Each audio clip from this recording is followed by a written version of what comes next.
Hello. Hello.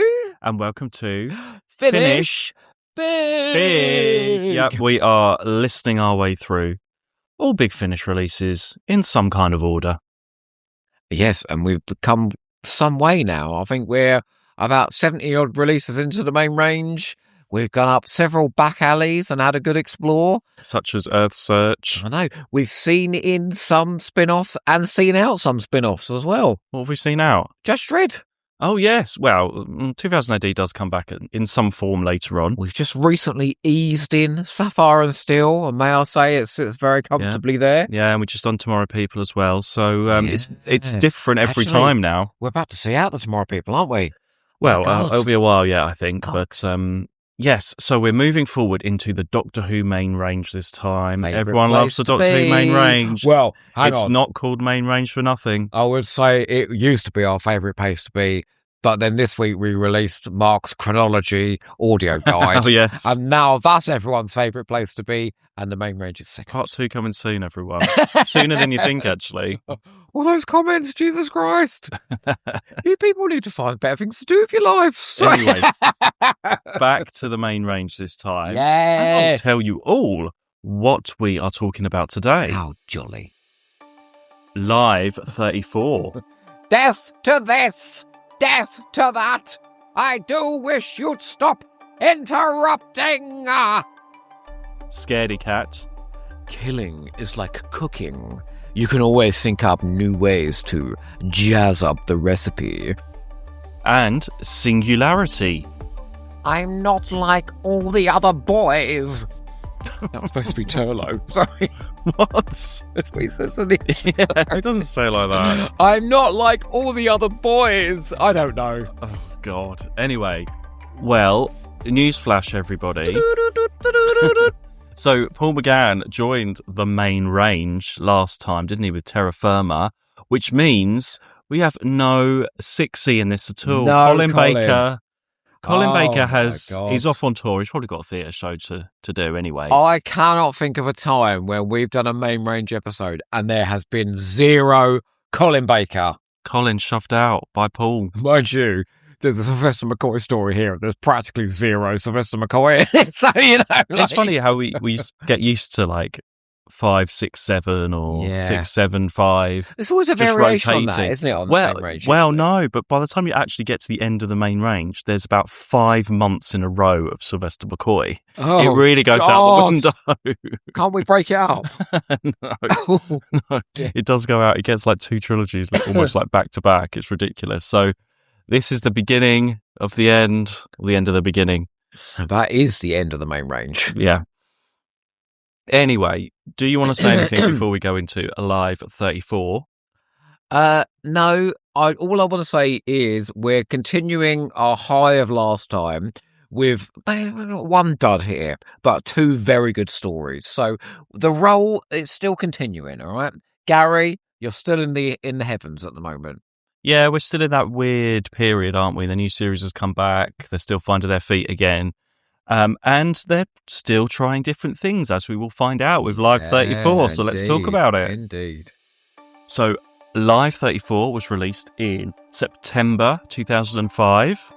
It stars our lovely trio of Sylvester McCoy, Sophie Aldred, and Philip Olivier. Not much, it don't. We'll talk about that. This one was written by James Parsons and Andrew Sterling Brown. Oh. Who's that? Have we had them before? I don't think they do anything else, though, do you know? I don't recognise the names at all. No, don't know anything about them. Given the strength of this script, I'm not sure why we don't hear from them again. And this features guests such as Anne Bryson, Anne Bryson, Andrew Collins. Oh, I know Andrew Collins, presenter, comedian extraordinaire, yes. It's also got Duncan Wisby in there somewhere as well. Duncan Wisby, why do I know He that turns name? up a lot. He's sort of like that Is he in the Nest Cottage ones? He's in a lot of things. No, that's Mrs. Wibsey. Oh. No, Duncan Wisby does a lot. He's like that. He's like the male Beth Chalmers, I want to say. Excuse me, I thought the male Beth Chalmers was the fellow who plays Judge Dredd. Oh, Barnaby Edwards. No, Nicholas Pegg. Who? They're all the bold people. They all look the same. He played Beat the Meep as well. I can't remember his name. Lisa Bellman said he was the man of 1,000 voices. Well, he's not a man of 1,000 faces. What's his name? No, it's Barnaby. Not Barnaby. No, Edwards. it's not. Nicholas Pegg. It's not Nicholas Pegg. Hang on. I need to look. Hang on. Oh my god. They're exactly the same.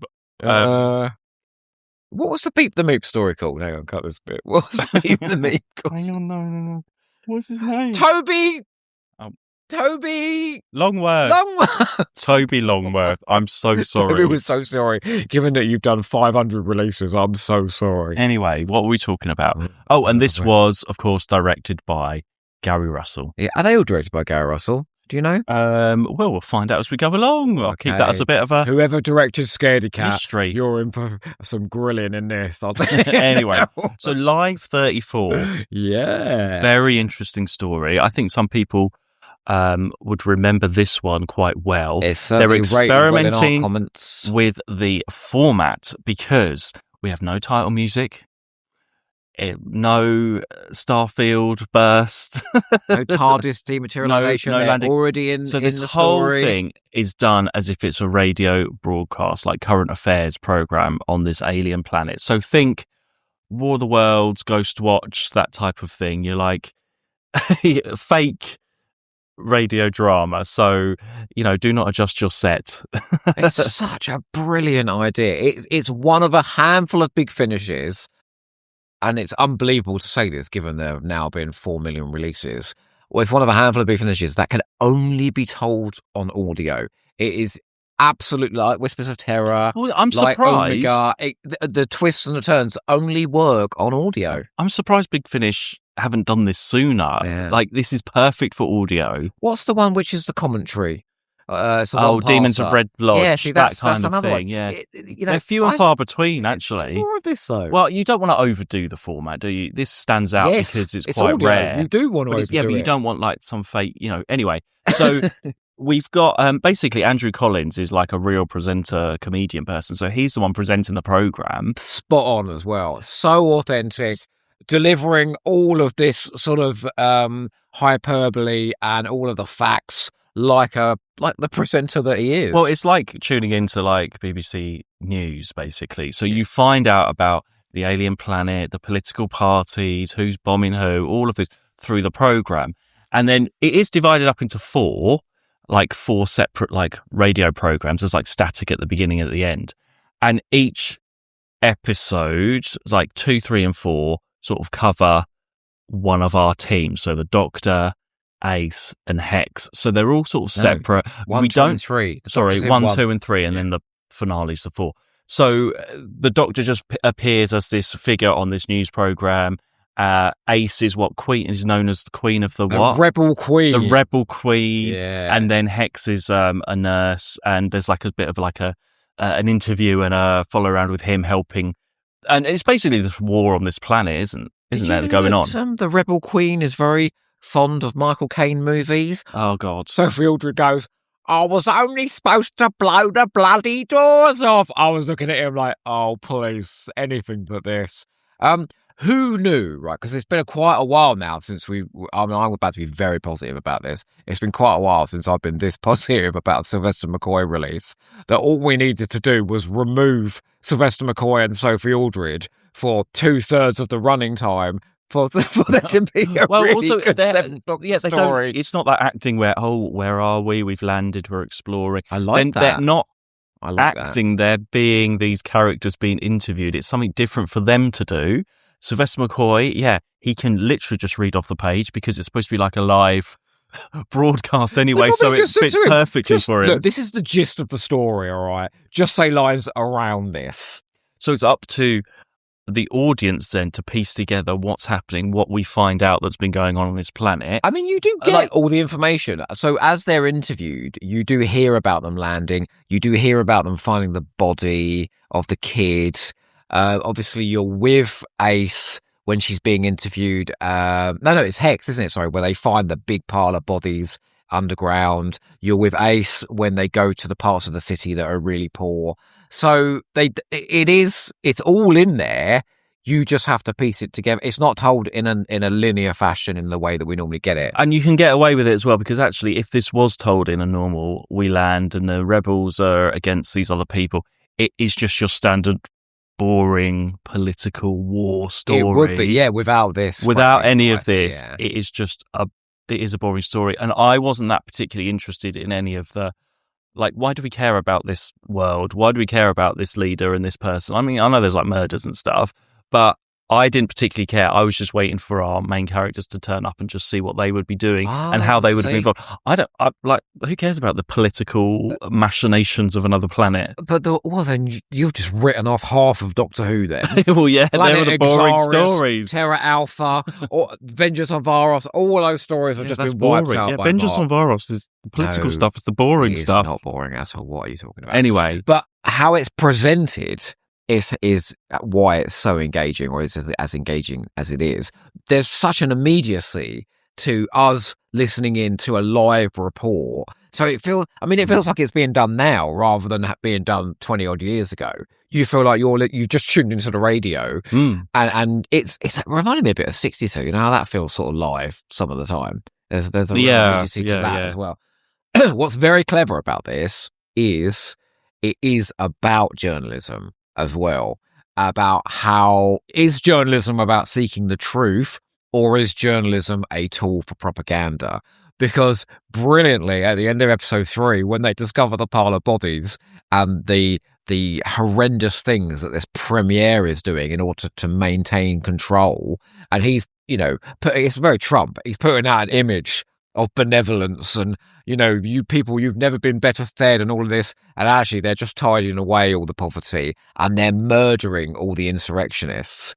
The news channel just goes off, doesn't it? That's the end of episode 3. It's a brilliant cliffhanger where they go, oh, sorry, we've been told we're going off the air because they've just aired this, massive twist shock that this system is corrupt. And then it comes back in episode 4, and all of a sudden the news program is like spinning a load of lies about the premiere to try and say, yeah, that was all staged. None of that was real. Like, it's so clever. It really exposes how journalism can be weaponized and how the people can be sort of stirred up in various ways to vote. It really, really that is interesting. Yeah, that aspect is interesting. The sort of double crossing and who's telling the truth to who, and how our characters get mixed up. It is a bit disappointing. So with like Hex, he started in the harvest. Oh no, he's got nothing to do. Great story there. Then we're straight into Dreamtime, which is terrible, and he's sort of sidelined there. And then here, he's only in episode 3, and a bit of 4, and he's separated from the Doctor and Ace. So I feel like we haven't got to know him that well. Is his next story the settling? I think from now on, he just needs a massive decent story after his debut, just to settle in a bit. But the format and everything. What? Simon Gurrier took one look at this run and he went, "Well, you ain't done nothing with Hex, right? That's it. I'm hanging out with Clive Mantle from Casualty, and he's going to get stabbed by the end of it. Wonderful." But I think Live 34 fits well with this particular team. I don't know. There's something about the Sylvester McCoy. It's very New Adventures-y. New Adventures. That's Well, and also the political angle as well. That sort of angry late 80s Andrew Cartmel. That's it. It all sort of ties up together. I can't imagine like a Tom Baker story being like this, or a John Pertwee, or even a Peter Davison. Actually, I just can't imagine them doing that type of thing. It just fits. It's so 80s. That's what it is. I don't think it would be as so late as this, 80s. And one of my few issues with this, and I've got other nice things to say, but one of my few issues is Sylvester McCoy just isn't up to delivering the angry tirade at the end of the story. Well, you heard me quoting it a bit there, but he's just like, "There's death everywhere." It's the sort of speech that Colin would ace. Because Colin is an orator. Colin works in law, right? He's used to giving big speeches, whereas poor McCoy, I mean, he was on the stage, but he was playing the fool, in Macbeth and all things like that. He's the comedy character. So you've given this big dramatic spit, and God bless him, he spits. I could see the spit. It was like one of those whales from SeaWorld. I could see it coming out everywhere. Well, it's the same with the battlefield, isn't it? I hear you. A child looks up to the sky. Yeah. His eyes turn to center. It's very like that. It's very like that. That's what he does. That's Sylvester McCoy. That's the Seventh Doctor angry. But Who he is. There was other brilliant, very up-to-date politics in this as well. There's a whole angle about using immigrants as monsters to distract the people from what's really going on. Well, hello, that's the world we're living in right now. And there's a really clever way that they managed to start turning the tide against the Premiere, and that's just by Ace and Hex allowing people that are suffering under this regime to tell their stories live on the air. It's another reason why the broadcast goes off as well. So, and I love the way it really explored how bias and inaccuracy and sort of anti-government propaganda can be twisted by the news. All of that angle I found really interesting, and the sequence where they find the pile of bodies, it isn't subtle, but it's really well acted. Like Philip Olivier, that's where he's great, where he's doing all the, oh my God, like wait till we get to stuff like Enemy of the Daleks and things like that, where he's just appalled at everything that's happening around him. He is I know Ace is a human being, but he's the human being of that. You know what I mean? Like, if you're gonna... Well, he's still so new as well. I suppose that fits in, doesn't it? Yeah. Like, because Ace has seen it all before. She's built up, I'm the Rebel Queen. You know, she's been the Rebel Queen a lot of times. I'll put it on a t-shirt, we'll put it on a gravestone. But the other thing as well is that last minute twist about the cloning of the Premiere. That is so unearned. There is no point in this story where that's hinted at in any way, shape or form. And you can't do that. You can't present a story in a certain way and then at the end just go, well, here's the answer as to why the Premiere is so evil, because he's a cast clone. That's how the format comes into it, because it's a radio broadcast. It's only what the people know, what the news agencies know. Yeah, but it's still a story we're listening to. In a normal story, you'd have the villain being like, haha, here's my cloning machine. They'll never know. You can't get that. You were only seeing the face of it, of what the people... So that's what's happening behind the scenes, isn't it? My point is, it's presented as a rug pull, right? It's presented as a, oh my God, the Premiere's a clone. Yeah, but even whilst telling the story within this format, you still have to obey the rules of storytelling. So you still have to, they could have seeded something earlier on. So maybe it's one that we need to listen to a couple of times and you pick up things like that. There might be something there. We've had a few occasions of this, though, where they've done twists and there is no way that the listener could ever figure out, given the evidence they presented so far. And I don't think that's playing by the rules. I think you have to have a chance to feel clever and get some of it, But when you're given nothing and then presented with this, I don't know. That did. So the last episode was a bit of a disappointment. But I've got to say, the first three, I was absolutely riveted. It's fine. It's maybe not my kind of story, but it's quite snappy. It moves along. The episodes are under 25 minutes each. So they keep it quite short. Will not be the case. Which for much I longer. Appreciate that, everybody, while you can. And just like it's something different, though. I appreciate points for the presentation that they are doing something different. I don't like the cover, actually. No, I'm not very keen on many of the covers of this bunch, actually. Lee Binding, you need to try harder, all right? If you want to be on the road to Damascus, or rather the road to the Blu-rays, I mean, I would still give this a solid 8 out of 10. Like, I think it's very listenable. I think it has things to say, which not all big finishes do. Well, this is a good way of summing it up. It says in the lovely booklet of Live 34 that I have here, experimental audio plays are always good fun, but should never be the norm. Live 34, like plays such as Creatures of Beauty, Flip Flop, and Doctor Who and the Pirates, will hopefully sit in the pantheon of quirky Big Finish releases. The Creatures of Beauty, Doctor Who and the Pirates and whatever, they were all in the same year. Yeah. They should be an occasional thing. They were all in 2003. Oh, yeah, they that was the year you were trying to be experimental. That was the year, but I think this it is correct. I think this is probably the most experimental one we've had since then, though, isn't it? Yes. In terms of the format. Yeah. I really liked it. I thought it was good. Yeah, it's all right for me. Average for me. Not subtle in how it tries to present the political system as evil. I think you just enjoyed it because Sylvester McCoy and Sophie Aldred weren't in it as much. Heaven. Absolute heaven. Yeah. They only came in for one day's recording. When's he back, Sylvester McCoy? Oh, it's your favourite, Is it Night Thoughts? Night Thoughts, yeah. Mm. Very creepy, that one. Yeah. Anyway, should we go on to the next one? Yeah, talking of doctors being absent, Paul McGann, here we go. Here we are. So the next one. Scaredy Cat was released in October 2005, starring our next trio, Paul McGann, India Fisher and Conrad Westermass. This was written by Will Schindler. Have we seen him before, Schindler's List? I'm not sure. Oh, he did the Twilight Kingdom. Kingdom, yeah. Yes. Oh, now it all makes sense. Here we go. It's really boring as well. This features Linda Bartram. Hello, Linda. I don't know who you are. Rosalind Blessed. Rosalind, I salute you. Arthur Bostrom. Arthur Bostrom, you know who that is? Arthur Bostrom is the fella from Hello Hello. He's the only one who goes, "Good morning. I was just pissing by your kiffy and I saw a couple of tits by a limp post." It's him. Michael Chance as well. Oh, now that's a named conjure, isn't it? Michael Chance, that's quite a good name. That's Nimrod, isn't it? Yeah. Yeah. No, and that's Stephen Chance. Oh, damn it. So many chances, and you've run out of chances now with the names. Well, and do you know what? Linda Bartram, Rosalind Blessed, Michael Chance, didn't I literally list them off in the Tomorrow People? Because I remember finding pictures of them. Yeah. I think they're all in the funny. pool at the moment. It's in this recording block. They're in and out of those studios, up and down them stairs. Is that how it works? Recording block? Well, I don't know. I feel like whenever we do these, because we're doing them sort of in order, so the Tomorrow People would have been released around the same time. It's always the same actors that come up. I feel like they're like Rosalind Blessed. Hey, Rosalind. Whilst you're in the studio, can you come and do a couple of lines for Scaredy Cat? Can you do a day of Scaredy Cat and a day of Tomorrow People? I feel like that's how it is, because they're always around the same time. What was the name of the little girl? All right. Galania. Yeah. That's Linda Bartram.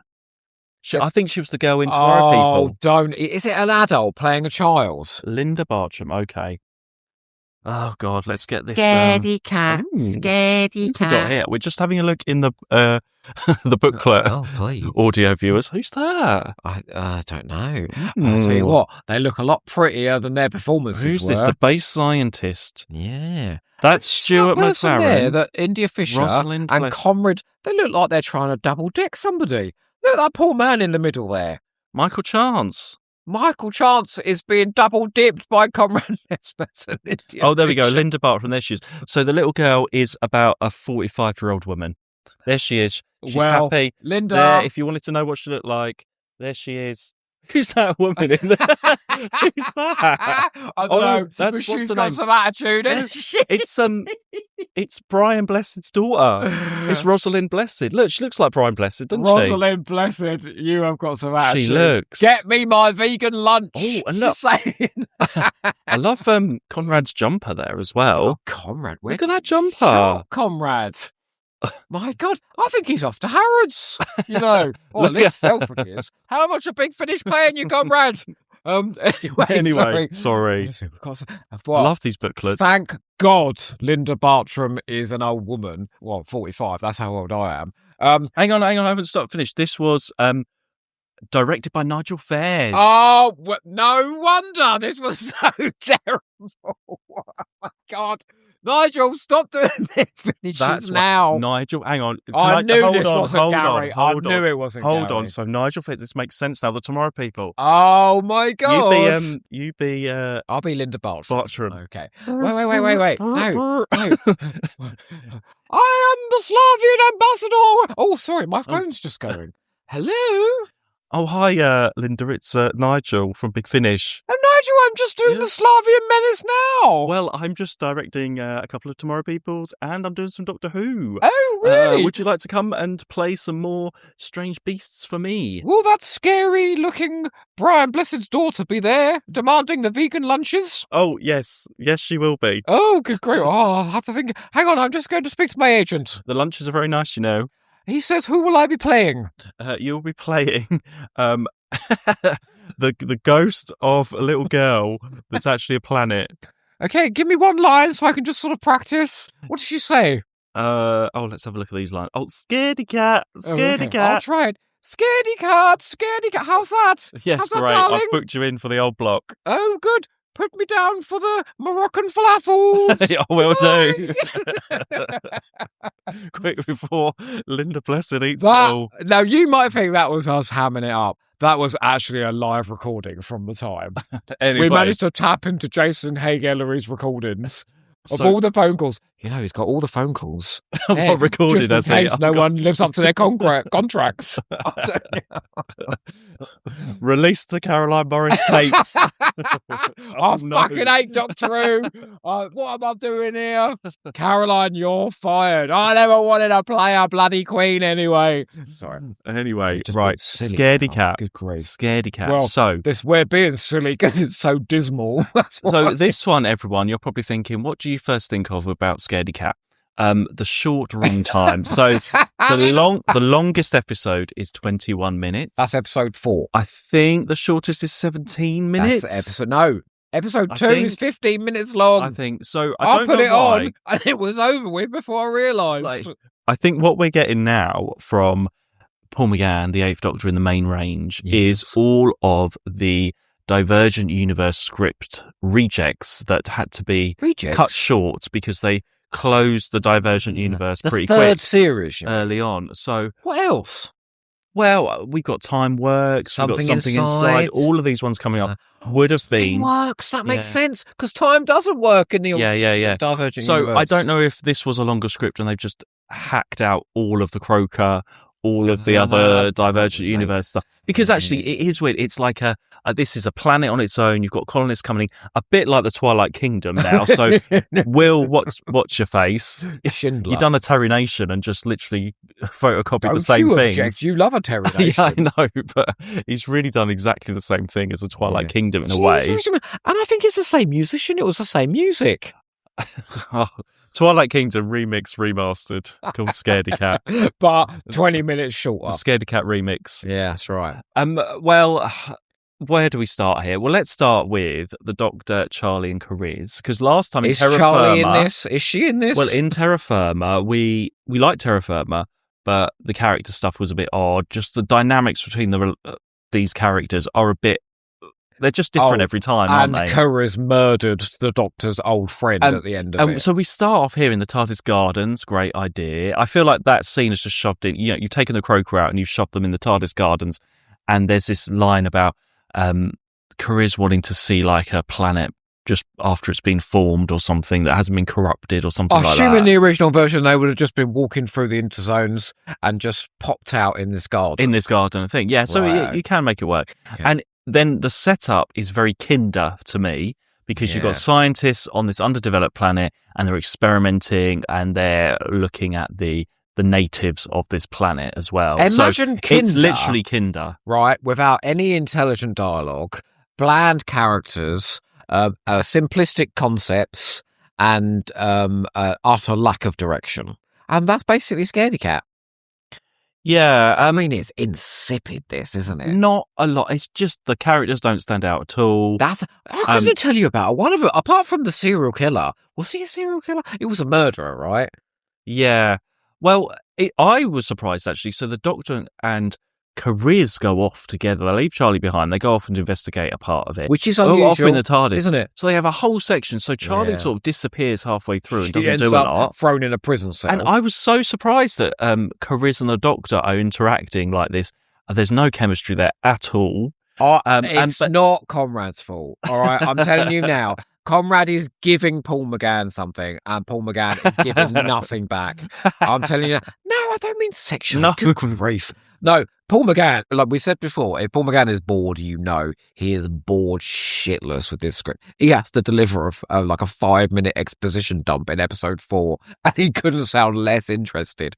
But there's a moment where Cariz, they sort of go back in time, don't they, to the formation of this planet, to where the little girl landed. And Cariz wants to help the primitive people, so he sort of gives them this antitoxin. Well, so there's a bit of a disagreement. So the Doctor has this, they're all dying on this planet. The Doctor has the antidote in the TARDIS. And the Doctor's military testing, isn't it? And the Doctor says, testing history has to... Antitoxin. I mean, it's a very, very, very, very watered down the Doctor and Barbara and the Aztecs, you can't change history. It's still within 30 seconds. He goes, "Oh, you tried to save them, didn't you? Chris, you can't do that." Chris goes, "Oh, whoops, it didn't work." And then they go. You've missed a bit out. So the Doctor says we can't give them the antidote. History has to take its course. Yeah. And then... We don't really argue about it. All Cariz says... I feel like I don't know you at all. Cariz goes behind the Doctor's back and just does it anyway. And then the Doctor's like, "Well, I knew you were going to do that. Look what you've done." And that's it, really. There's no drama. There's no tension. There's no suspense. And there's no surprise. What is the point? I quite liked that Cariz as being that sort of Turlough character, sort of Adric Turlough character going against the Doctor or going towards his beliefs. Being a bit dodgy. I mean, people really used to say that, like, Turlough, that whole thing where he's bad in those first 3 stories is handled really badly. I go and listen to Cariz's run and then maybe rethink that. You can't have somebody murder one of the Doctor's friends at the end of the last story and sort of go, "Oh, well, hopefully I won't have to save the Doctor and Charlie as well." So basically threatening to murder. And then in the next one go, at the very beginning, "Oh, I really fancy going to a newly formed planet. Oh, how jolly." What?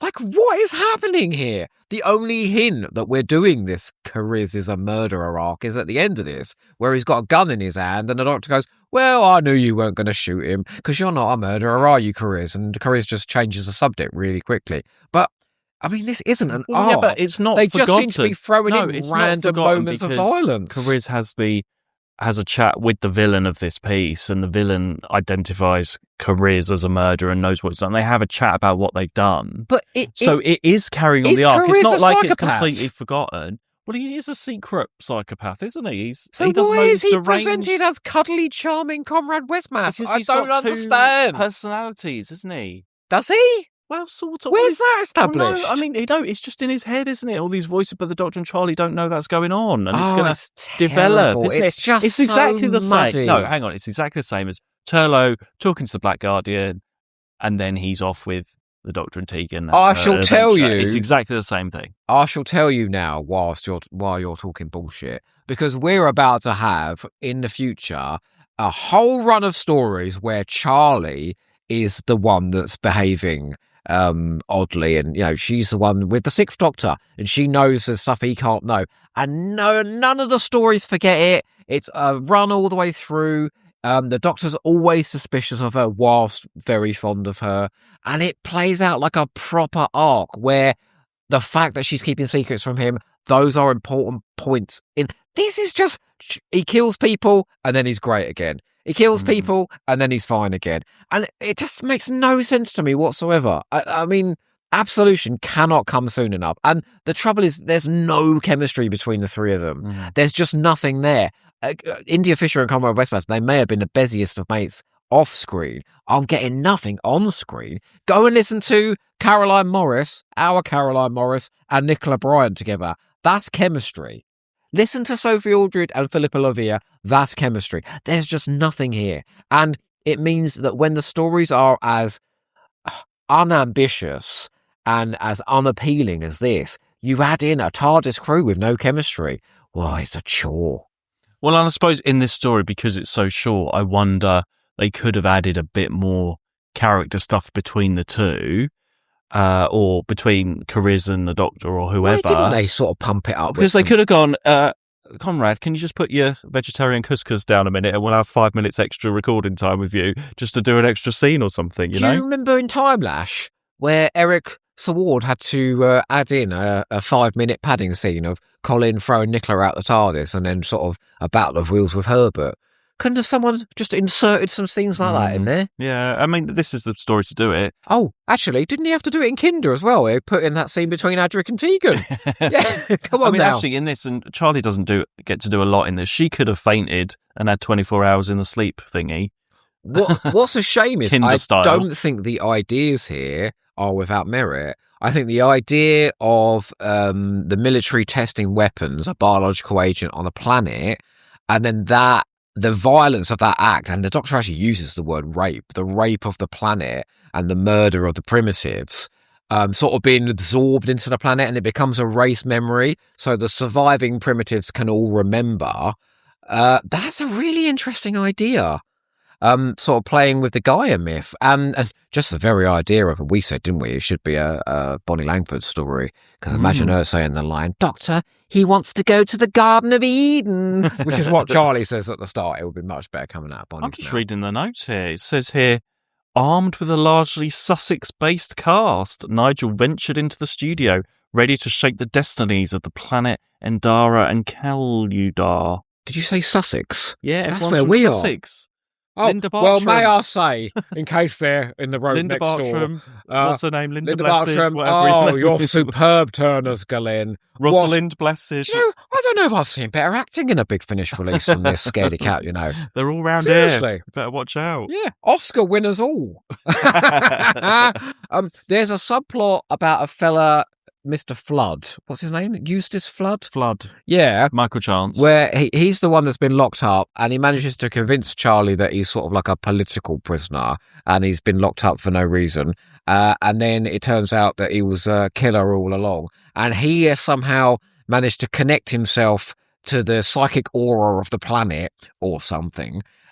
So then he starts murdering everybody. And all of this, the trouble is because it's 70 minutes long, right? And they're skipping from character to character, from set piece to set piece, and there's no time to explore any of it. So at the end, the doctor goes, "Oh, well, the psychic connection between that serial killer and the planet has been cut, and I think we should just leave the primitives to themselves. Let's go." And that's the end of the story. Well, they would go to the next interzone, wouldn't they, as normal? So it does sort of fit in with the previous ones where they just sort of wander out. There were a few moments where I thought actually Michael Chance as the killer, as Flood, was pretty good. And there was one point where someone was being tortured horribly. It was a horrible noise in my ears of the amount who was screaming.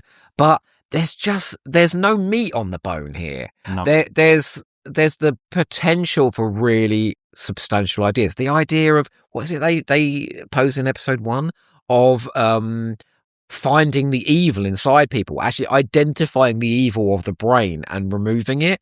A bit like Mind of Evil. Mind of Evil. That's a really interesting. Stuff, there's lots of interesting ideas here that he does have, and it's because he just basically is in and out of cells, popping back and forward in time, attacked by primitives. It's because it's a Doctor Who story. It's kind of boring. They should have like a minimum episode length, shouldn't they? They should say it has to be at least 25 minutes, surely. Yeah, well, it's very strange. The Mime Robber episode 4 comes in at 17 minutes. Maybe it was a production thing. They only had them for one day. Yeah, who knows? Anyway. But I mean, the thing I took away from this mostly was just how bored Paul McGann sounded. Yeah. So, but I think he's got other lives coming up next. So, Scaredy Cat is sort of wedged between two stories where he's bothering to give a performance, which is nice. Is he in any... Oh, you see, he's not in any of the photos in the booklet. Maybe he did a different day. No photos. You know? Maybe he was busy. I do wish you stopped showing me that picture of India and Conrad wedging themselves up against Michael Chance. He looks a bit nervous, doesn't he? Anyway, there we are. That's Scaredy Cat done. A non-memorable one, I'm afraid. No, that's that.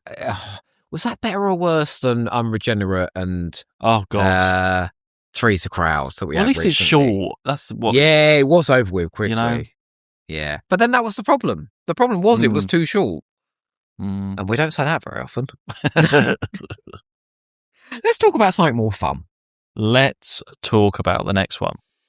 So, Singularity was released November 2005, and it stars Peter Davison and Mark Strickson. Fifth Doctor and Turlo solo When's jaunt. the last time we did that? Lougarou, yeah, there hasn't been many of those. Phantasmagoria, that's it, isn't it? Yeah. This was written by James Swallow. Don't say anything. Don't say anything. I knew you was going to say something. Anyway. James, do you spit? And this features quite a big cast, actually. Yeah, go for it. Oh my God, we've got Max Bollinger, we've got Dominica Boone, Maitland Chandler. Guess who we've got? Michael Cookson. Who's that? Cookson. He was from Gallifrey, and he's done some recent ones as well. Oh my God. Cookson. Let's not do the phone calls again. That joke is spent. I mean, so many other people. No, come on. I want you to say of. that name there. Oleg. Mark with a Q, English. Billy Miller, Oleg Marocheviv. Sounds like a Russian cast to and me. this was directed by Gary Russell. Oh, no. The direction was superb. Right. I always have to look at the pictures of everyone in the booklet. Yes, oh my there's a God. sort of strange blue tint to everybody. Yeah, who here. took these photos? Was it the end of the day or the start of the all day? All photographs Gary Russell. He's got his disposable out at the end of the day, I think. All a bit blue. Anyway, right. So this is interesting. I don't remember much about this one. It's set in Russia. And from the off, I was a bit confused. I was like, when is this set? Because it doesn't exactly say when. Not modern day, isn't it? It's sort of 21st century. They've got robots and stuff, but then they haven't got space travel. I was a little bit confused from the off. The very first scene is her coming in and talking to something electronic, isn't it? Yeah. So you think it's like, is it space stuff? Is it, it's a bit confusing to begin with. Very interesting story though. Very sort of science heavy. I was not expecting this to go so complicated for me. The first episode I thought was absolutely superb. This is textbook how to do a first episode. You've got this institute which is doing sort of nefarious experiments into something, right? But you've got a personal hook because this woman, is it Elena? And her brother Alexei, he has been sort of seduced by the Institute and has left a note saying, I'm not coming back to you, I'm being with them forever. And you've got the Doctor and Turlo visiting Russia, which is just a really fresh, interesting setting to explore. So I thought on every level, that first episode was fantastic. What surprised me was, then the second episode was fantastic as well, where suddenly we're heading back in time. Well, this is where it starts to get... So the Doctor goes back in time. These people are aware of the Time Lords, aware of him. The Doctor sort of does a bit of a time loop thing. So because he goes back in time to the beginning of this institute or wherever, then that's when they realise that there's Artron energy. So they're in the future at the beginning. She's aware of Artron energy because she's been waiting years for the Doctor to turn back up again when he first turns up. So we've got all this sort of timey stuff going on. But huge concepts, enormous concepts in but this. Also quite difficult for me, I thought, to visualize because... Why? Well, because they do this thing where they have this person's body, like that brother at the beginning, they have the body, and then they take the mind out. The mind goes to some other planet somewhere, and then somebody else takes over that body and walks around, so they've got a different sort of voice and stuff as well. And just the sound design as well, they do their best, so when that's happening, the voice is a bit distorted. But by part 4... that was a bit annoying, that distortion. Part 4, when it happens to Turlo and some other people, they're off on another planet, and I'm like, I don't know where they are. They're not physically there. Their bodies are somewhere else, but they're all sort of in this cell talking. And if you didn't know that from before, you'd just think they were physically there talking. Do you know what I mean? It did get a bit... And then when it gets all... This is just Doctor Who in general now. When it gets all sort of corporeal voices in the air, in some void somewhere, that sort of gets a bit boring for me. And that happens quite a lot. Children, and then, in my mind, it was like, when the Doctor's floating around in Arc of Infinity, in all that, do you know what I mean? Meeting Tegan on the astral plane sort of thing. It all gets very astral planey at the end. But there's a lot of good stuff going on. Now I'm going to say the positives. Okay, all right, you be positive. I think the concept of the villains of this being the last of humanity at the very end of the universe. So it's the last dregs of humanity who basically, and they're furious with the Time Lords because the Time Lords popped off into another realm whilst the universe was destroyed. And they say, no, they only took with them the people that they thought were worth saving, the Time Lords, and they left the human race behind. So they're fucking pissed, these people, and they hate the Time Lords. So when the Doctor emerges in this story, they're angry and they want to use him and the TARDIS to get them out of it by creating this big group mind. But I just think the idea, because this now technically is set after all of those other stories, even after Frontiers, which is supposed to be, humanity right at the end of its time. This is the end of the universe end. So Singularity is where Lance Parkin's A Great History of the Universe stops. I mean, I better go and check and see if he's there at the end of the book. Huge ideas. But then also as well, it has really personal moments as well, which I thought landed beautifully. And there's a sequence where they go back in time to before this institute where they were trying to create this group mind the first time, this singularity. It's basically everybody on the Earth's mind will be linked together to create like a gestalt entity, a big sort of psychic entity. But there was a storm that night and the institute was burnt down. The clinic, sorry, was burnt down. And that is the night where this woman, Elena's mother, died.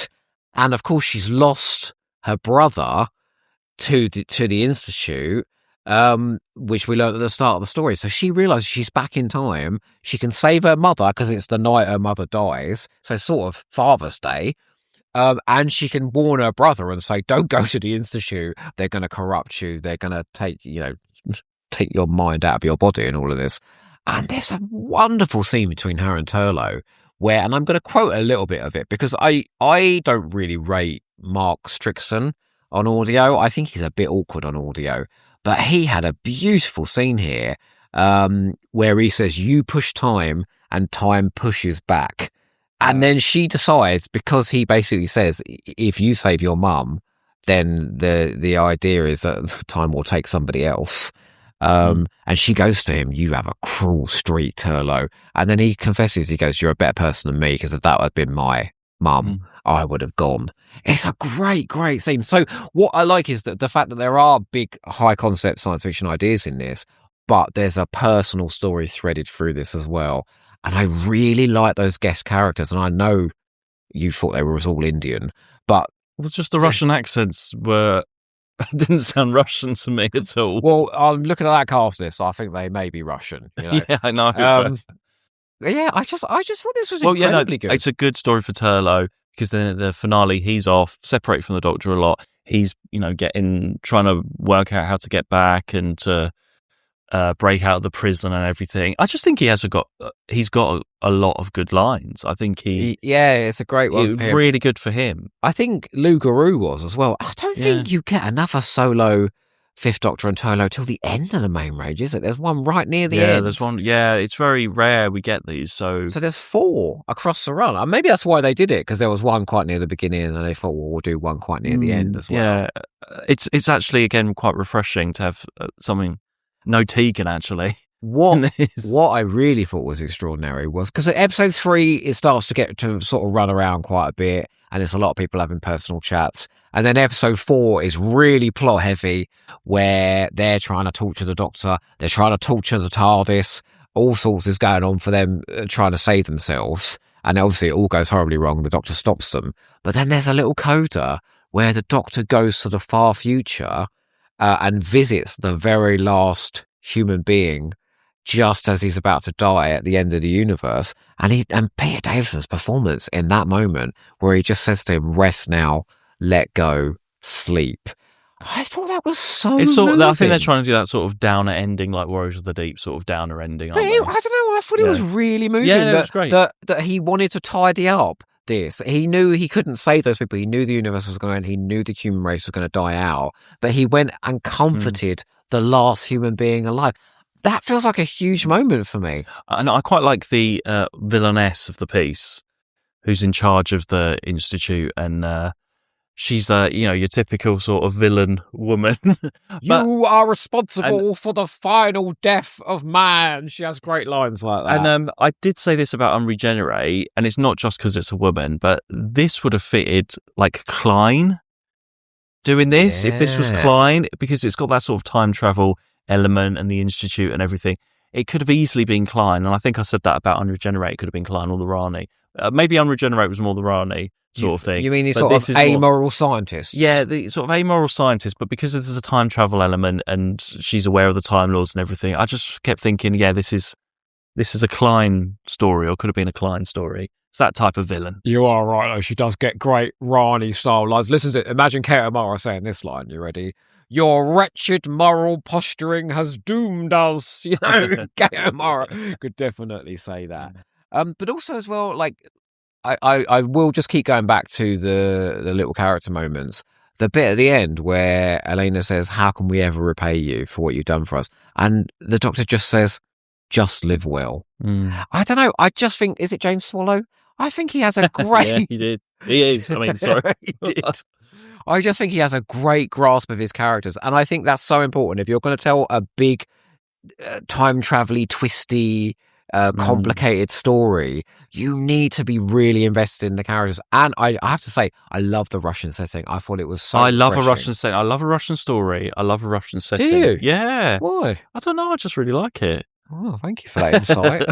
But I think this is one to go back to again. I think you can get more out of it the second time, for me anyway. Where were they in Lugaru?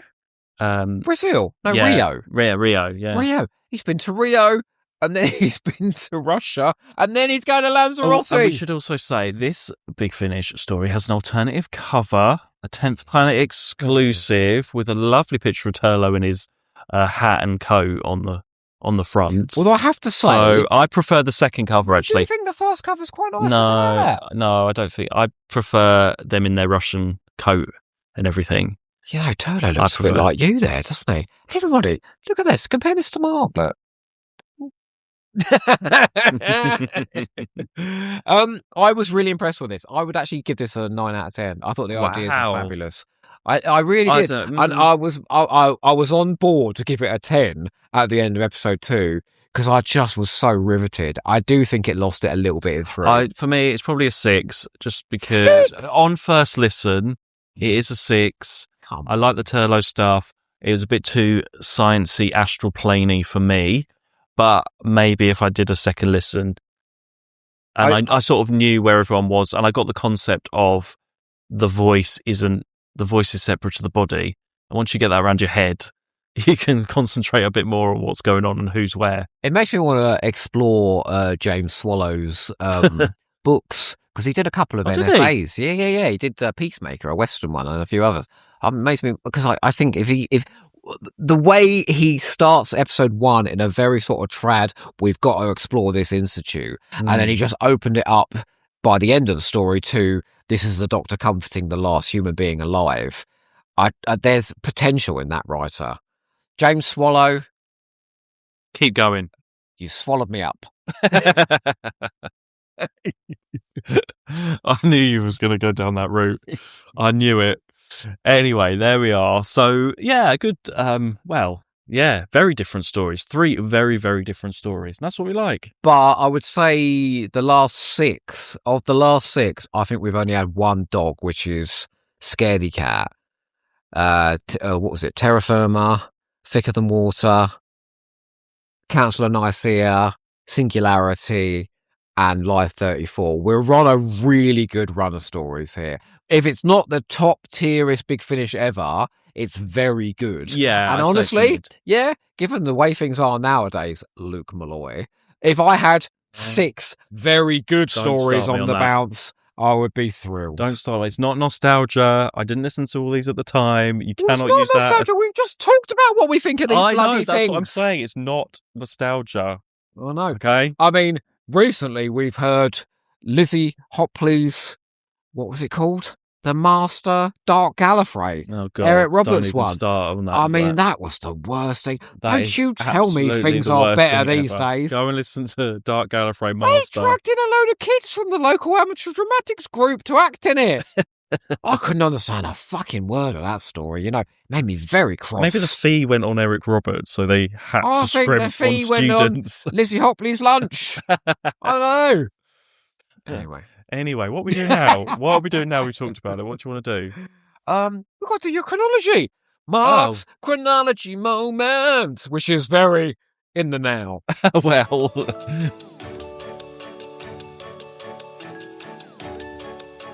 yeah, I'm taking notes for future, everybody. What have we got first? Where are we? What did we start with? We started with Live 34. Well, it's in the run of the 7th Doctor and Hex and Ace, so straight after Dreamtime. Simple. And then the next one. It's just all in a row at the moment. It's in release order. There's no other reason not to do it. And Singularity? Singularity. Oh, so this is interesting. Okay, so I don't know if anyone remembers in Singularity. There's a couple of mentions. Tellus says it a couple of times. At the beginning, he's like, when they land in cold Russia, he's like, why can't we go somewhere hot with ladies on lovely the beaches beaches, and everything. I'm like, okay, I noticed that's that. Planet of Fire, isn't it? He says it Don't again. you worry. Nicola's coming in her bikini. Yeah, exactly. Oh no, not coming. She's Oh, God. coming up. So it is trying to, there's a few references to make it think that Planet of Fire is coming up next. But also actually it doesn't really fit because there's also a mention of Turlo saying he hasn't been traveling. He hasn't seen much of the universe, as in he's only just started traveling with the Doctor, where actually if you shove in all those old Anissa and all the other ones that he's done, he's been going a long time with Tegan and everyone, so it doesn't really fit. But also the wanting somewhere hot to go could be ending up being Lou Garou as well, actually. But for the moment, I will place it after Lou Garou and before Planet of Fire. But actually, in the sort of wider time, when I come to do it like later on, I might swap it round actually, because actually, if you put this before Lou Garou, he wants somewhere hot, and then they can go to somewhere hot in Lou Garou, and then Planet of Fire can come a bit later. But then we're somewhere very hot. Because otherwise, well, it's hot, cold, hot, isn't it, for them? Them lot. Do you ever remember that first page of the Companions book with Nicola Bryant? Oh, not in that bikini. Don't. Do you remember? You can see her hairs. See the wisps of pubic hair. Oh, don't, please. Please. Young men, do you imagine, masturbated over that picture? Oh, well, you have to get a magnifying glass out, but you can wouldn't see. want to be that person that everyone's wanking over, would you? I'm sure Nicola Bryant's used to it She's by now. doing weird sort of fame. Anyway, did you do Scaredy Cat? Well, Scaredy Cat is straight after Terra Firma, obviously, in that run of post-Divergent universe stories. So again, quite easy. But that's where we are with our stories. Well, how exciting! Are you ready to hear some Doco Ho's words from Doco Ho?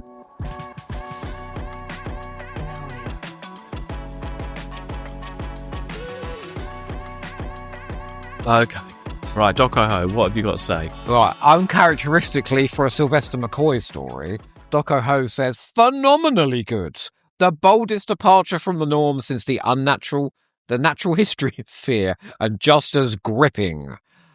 Censorship, propaganda, terrorism, and politics all come under the microscope in an intelligent, hard-hitting way. You wouldn't want every story to be like this, but it makes for a chilling, inspired one-off. 10 out of 10. Now, I'll give it an 8 now, because I didn't like that twist at the end. But I mean, a 10 out of 10 for a Sylvester McCoy and Sophie Eldred story. No, what's going on with the world? Scaredy Cat, however, Doco Ho was somewhat less enthused. He says, this is the first time a story has been so monotonous I was left completely apathetic by the experience and found it a chore to write the review. Oh, that's rare for me not to want to give an opinion. At 75 minutes long, this should be a snazzy, fast-paced science fiction thriller, but instead all we get is an anonymous bunch of characters rehashing the plot of the Twilight Kingdom. Right, yes. That's what you said. Scaredy Cat leaves no impression on me whatsoever, except I wasted a sunny morning inside listening to it. Oh dear. It worries me that Big Finish's lows are so bad at this point, and so frequent. 2 out of 10. My God, damn it. Will Schindler, I hope you didn't read that. That's why he's never written again. God, all those people from Sussex are going to be coming after me now. It was my old opinion, all right? Brian Bless's daughter is banging on the door as we speak. Do you think 2 out of 10 is too mean? Well, maybe I'll give it a 3 now. What would you give it? I mean, they put some effort in. I'm sure they enjoyed the recording day. And as for a singularity, Doco Ho, I don't know why I said that as Sylvester McCoy. It was Pete Davidson. Often overlooked, Singularity has a substantial script, are you, and a top-notch production, and one of the strongest stories of late. James Swallow deserves kudos for not only providing a fresh new setting, but also a cast of interesting, sympathetic guest characters and a wealth of deft concepts to play about with. There is some sublime material for both the Doctor and Turlo. What does that mean? Sublime. This is precisely the sort of layered, confident storytelling Big Finish told far more regularly in its first 50 releases. I'm really hard on 50 to 100 back in the day. I'm so much kinder now. These days, it has to be a huge lurch from the norm to produce something this good. A welcome reminder. Why is I'm writing everything in such a sarcastic way? Fucking Catwoman Doco Ho here. Meow. Jesus Christ. A welcome reminder of how good these audio dramas can be. 9 out of 10. 9, wow. So I was like 10 to 9. You are right, it is often overlooked, so give Singularity a go. It's never mentioned in the all-time favourites, but it's never mentioned in like, oh, these are some of the worst. It's just forgotten about, isn't it? Singularity. It is rather, yeah. And I think it's time for us to remember it. Yes, let's remember Singularity. Singularity. Let's all die with humanity. Oh, right. Yeah. Okay. Breaking news, everybody. The Hoes have been in touch, and they have. Oh, we had a name for this, didn't we? Luke gave us a name, but I can't remember what it is now. What was your one? We'll do it next time. No. The name will be coming. We've got some ideas. Okay. Well, what's the first one? Okay. Luke Sims-Jenkins. Hello, Luke. From the Marin Chess Club. That's right. Live 34 bangs. The writers have so few credits at Big Finish. What the fuck? Singularity is good, solid, fine. It was very succinct. There Thank we you, go. Luke. There we go. Oh, Time Wolf. Aru. Nice. We've only just realised that you say Aru because you're a wolf. Live 34, brilliant, fantastic editing and concept, and excellent performances from the regulars. That's because they aren't in it. That's why. Sylvester McCoy's only got to remember 20 minutes worth of dialogue in this one. Scaredy Cat, some interesting ideas, poorly written and half-baked. Yeah, I agree with that. Sadly forgettable, not good. Singularity, love it, great plot, tightly written, fab characters, a joy to listen to. My God, Time Wolf, we're so in sync. I've only got one thing to say to you. Aru! Oh, Toy Maker's Cat. Oh, meow. How's your pussy? Firstly, I have to say how much I'm enjoying hearing these old stories, and I wish I'd started the re-listens earlier. Oh, well, you're with us now. Good to go you're back. With us now, Toy Maker. I certainly plan to keep this up. Okay. Excuse me? Keep what up? Especially for the next stories. Oh, my God. You've got plenty of Philip Olivia coming up. All right, keep it up. Anyway, okay, let's get on to his things. Right, Live 34. I love this experimental phase of Big Finish. Who'd have thought to tell a story entirely in radio broadcasts and for it to be such a brilliant tale? Love the format as well in terms of each lead having their own episode. I also like how the story unfolds and how all the truth comes out in the end. Yes. We agree with everything you say except for the truth, which we were a bit disappointed by. Scaredy Cat. Despite how long it's sat on my shelf, this is the first time I've heard the story in full. I mean, you've only just got under an hour to go. I mean, of all the stories you've not heard. A brisk walk, Toy Maker's Cat, and it would be over with. And honestly, it's not too bad. Toy Maker's Cat. Oh, come on, what's he saying? Was certainly interested as to what was going on. Maybe the ending didn't quite land, but generally an okay story. The CD cover for the story was an odd one, though. We've only got one thing to say to you. It's the CD cover for Scaredy Cat odd. It's two planets. I always and thought a man it was people on top like fighting before I heard it. I don't know. What is it? Well, it's like the ghost of of that that girl on the there? planet. I mean, it's all right. I mean, there's not much to it, really, is there? All I know is this. This is your opinion of Scaredy Cat. All I've got to say is one thing. Toy Maker's Cat. Toy Maker's Cat. That's a little girl. Right. Singularity. The sound of drums and Last of the Time Lords, but 2 years early. Oh, okay. What's that mean? Never thought of that. Oh, The Last of Humanity. Oh, well Totally done. forgot that this is what the story was about. Pretty decent story as well, with a nice touch at the end by the Doctor. Some great voice actors, and on a side note, I always quite like the alternative cover. Yes, agreed. I go for the alternative cover. That's but what's Mark on the disagrees. computer. He thought that the Russian guy in it was a terrible actor. Oh yeah, the friend, the one that was in the van. Sort of conspiracy theorist. Yeah, fella. I just thought he was when he was with the Doctor. And he's like, Doctor, watch out, there's glass. Actually, yeah, when you pointed it out, us. I did notice in the last episode he was a bit of a robot. I just felt there wasn't any emphasis on or sort of urgency in his voice, that's all. But the woman playing Elena was superb. Anyway, moving on. The future is for everyone. Oh, I just met him the other day. I'm the most charming man. Mm. Yeah, he did Timeless Children of Mine. Well, Live 34 is an excellent example of how you do a Sylvester Light story. Yes. Oh, it is, isn't it? Yeah. Sylvester Light. He Can we probably have had a more of theatre those, show. please? He probably had the theatre show in the evening. Yeah. Have you heard his performances these days? I wish they were all Sylvester Light. Just bring in Honey and Naomi to do more. There is always something interesting going on and steadily building. Something the last day didn't understand. The last day didn't understand a lot of things. What a waste of everybody's time and effort. And money. All those wonderful actors. We could have had a fish supper with that. This is also one of the better uses of Ace. She doesn't feel as regressive or stuck as she does in other stories. Yeah, true. The Rebel Queen. He also says Scaredy Cat could have done with another pass or 3. There was enough talent there. It was like a poorly considered kinder. Well, you said. Yep. Yeah. And then he says Singularity. I forgot how much plot and characters it had going on. All with the Toclophanes' first attempt at saving themselves. Good Turlo characterization. Enjoyed it. Lots of love for Singularity. That's what I like to hear. Oh, and then we've heard from the Marquis. Marquis. Who's that? I don't know. Marquis de Sade. Live 34 is a pretty interesting successor to Happiness Patrol. Yeah, it is that. Like we said, that 80s stuff. One that I think pulls some cool tricks in modernising the usual McCoy era tropes. Yeah. Actually, it's sort of like the inverse of the Happiness Patrol, isn't it? In that, in Happiness Patrol, it's all from the Doctor and Ace's point of view, and we're seeing them bring down the corrupt government like firsthand. Whereas here, we're seeing the government being brought down from the point of view of the society. Yeah. We've heard from Kieran Pell. This should be good. Come on. Sometimes they're a bit controversial. I like that. Live 34 is a standard Doctor Who story told in a novel way. The static replacing the theme tune is a subtle way of really immersing you into its structure. Yep. Scaredy Cat is the shortest main range release. Oh, that's all he said. I mean, that's the only thing of note, Kieran. Well done. And Singularity is good, I guess.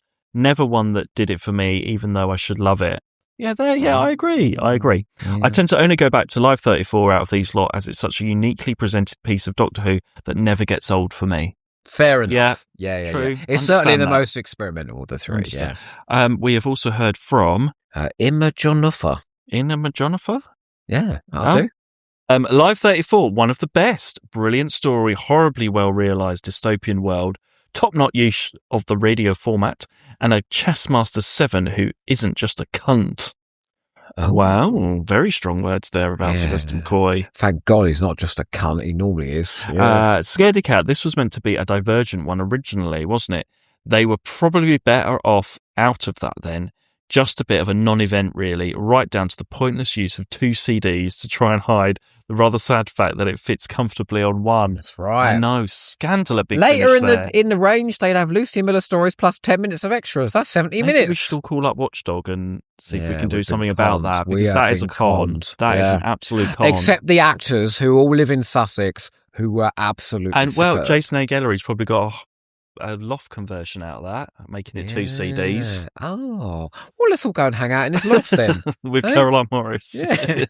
Anyway, they continue. All in all, these stories... You didn't read out Singularity. Oh, sorry. Singularity. I listened to this last week and don't remember anything about it. Okay, just read up again. Yeah, it was all right.